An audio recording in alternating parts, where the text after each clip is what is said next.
Problema at anomalya sa farm-to-market roads kasama rin sa iimbestigahan ayon kay DPWH Secretary Dizon. Kasama natin sa balita si Radyo Manchil Emprido. Radyo Aldo, pinapaaral na rin ng Department of Public Works and Highways sa DPWH ang problema at anomalya sa farm-to-market roads. Ayon kay DPWH Secretary Vince Dizon, nakikipag-coordinate na sa kanya si Department of Agriculture Secretary Francisco Chu Laurel at nag-submit na ng report hinggil sa issue ng farm-to-market roads.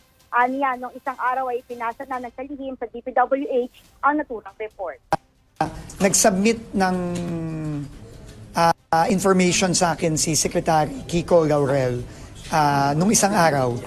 Pinapaaral na rin namin yung mga problema sa mga farm-to-market roads. Matatanda ang inirekomenda ni Senator Sherwin Gatchalian sa Senate Blue Ribbon Committee at ICI na imbestigahan ang natuklasang overpriced na farm-to-market roads ng DPWH. Samantala, tiniyak naman ni ICI Special Advisor Rodolfo Azarin Jr. na hindi siya papayag na may sacred cows sa investigasyon sa maanumalyang flood control project. Kasama mo sa DZXL RMN Manila, Radyo Manchil Emprido, Tatak RMN. Maraming salamat, Radyo Manchil Emprido.